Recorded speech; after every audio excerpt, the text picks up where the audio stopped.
नमस्कार। आज हम आईफोन 17 एयर को लेकर जो भी बातें चल रही हैं, जो अफवाहें हैं, उन पर एक नज़र डालते हैं। हाँ बिल्कुल, ये जानकारी हमने अलग अलग टेक वेबसाइट्स और ऑनलाइन फोरम से जुटाई है। तो हमारा मकसद है इन लीक्स को समझना।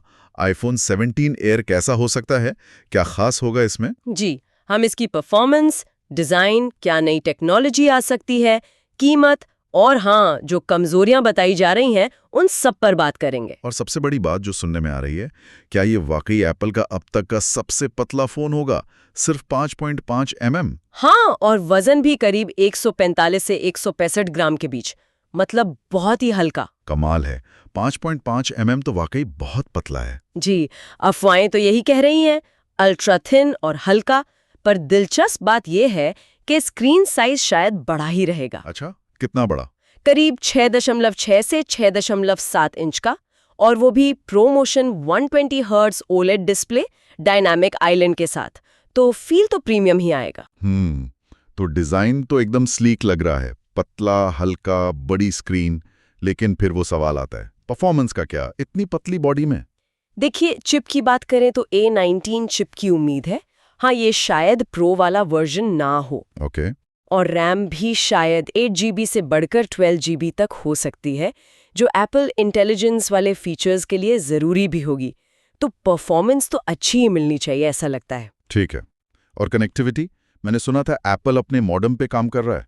हाँ, ये एक बड़ी चीज़ हो सकती है।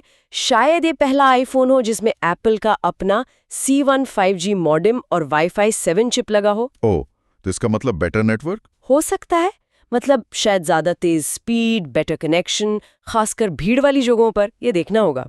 लेकिन फिर वही बात, इतना पतला फोन, तो बैटरी का क्या होगा? ये तो हमेशा से थोड़ा मुश्किल रहा है। सही चिंता है, और यहीं पर शायद नई बैटरी टेक्नोलॉजी काम आए। सुनने में आया है कि TDK की बनाई हुई हाई डेंसिटी या सिलिकॉन एनोड बैटरी यूज हो सकती है। हाई डेंसिटी बैटरी मतलब कम जगह में ज्यादा पावर। कोशिश यही होगी कि पतले डिजाइन के बावजूद बैटरी लाइफ जो अभी के आईफोन्स देते हैं उतनी ही मिले। अगर ये कर पाए तो बढ़िया होगा। ये तो बहुत जरूरी है। अच्छा, और कीमत? क्या ये पतलापन और नई टेक्नोलॉजी इसे बहुत महंगा बना देगी? अभी जो अंदाजा लगाया जा रहा है वो करीब $899 के आसपास है। $899? ये तो लगभग आईफोन 16 प्लस जितनी ही हुई। हाँ बिल्कुल, तो शायद ये प्लस मॉडल को ही रिप्लेस करे। अच्छा, कीमत वैसी, पर क्या फीचर्स में भी कुछ कटौती होगी? ये क्योंकि कुछ कमियों की बातें भी तो चल रही हैं। हाँ, यहीं पर थोड़े समझौते नजर आ रहे हैं। सबसे ज्यादा चर्चा कैमरे की है। सुनने में आ रहा है कि पीछे सिर्फ एक ही कैमरा होगा, 48 मेगापिक्सल का। सिर्फ एक? मतलब कोई अल्ट्रा वाइड या टेलीफोटो लेंस नहीं? जी हाँ, अफवाह तो यही है। आज के जमाने में जहाँ मल्टी लेंस आम है, ये थोड़ा अजीब लग सकता है। ये तो बड़ी कटौती है फोटोग्राफी के शौकीनों के लिए। और ऑडियो? ऑडियो में भी शायद कटौती हो। स्टीरियो स्पीकर्स की जगह सिर्फ ईयरपीस वाला स्पीकर ही मिले। ओह, और बैटरी कैपेसिटी की जो रिपोर्टेड फिगर लीक हुई है वो सिर्फ 2800 mAh है। सिर्फ 2800 mAh? ये तो मतलब अगर सैमसंग गैलेक्सी S25 एज से तुलना करें, जिसकी 3900 mAh की उम्मीद है, तो काफी कम है। हाँ, कागज पर तो कम ही दिखता है, पर एप्पल का जोर हमेशा ऑप्टिमाइजेशन पर रहता है। वो शायद नई बैटरी केमिस्ट्री और A19 चिप के AI ऑप्टिमाइजेशन से इसे बैलेंस करने की कोशिश करे। पर क्या वो काफी होगा? ये तो इस्तेमाल करने पर ही पता चलेगा। और भी कुछ चीजें हैं, जैसे शायद फिजिकल सिम ट्रे ना हो, सिर्फ ई सिम। अच्छा, नो सिम ट्रे? हाँ, और हो सकता है फिजिकल बटन भी कम हो, बस USB-C पोर्ट ही रहे। तो काफी सारे शायद और अगर मगर हैं। और पहले भी तो एप्पल के स्लिम मॉडल्स जैसे मिनी या प्लस उतने कामयाब नहीं हुए थे ना? बिल्कुल सही पॉइंट है। आलोचक यही कहते हैं कि उनकी अपील लिमिटेड थी, बैटरी को लेकर समझौते थे, शायद उस वक्त की टेक्नोलॉजी उतनी एडवांस नहीं थी। तो क्या ये वाला ट्रेंड तोड़ पाएगा? यही $1 मिलियन का सवाल है। क्या नई बैटरी टेक और चिप का कॉम्बिनेशन इस बार कुछ अलग कर पाएगा?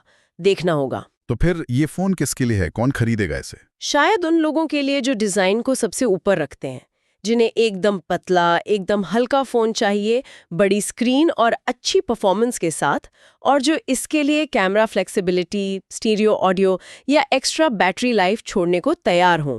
और जिन्हें वो सब चाहिए, मल्टी कैमरा, बेस्ट बैटरी, उनके लिए शायद रेगुलर आईफोन 17 या फिर प्रो मॉडल ही सही रहेंगे।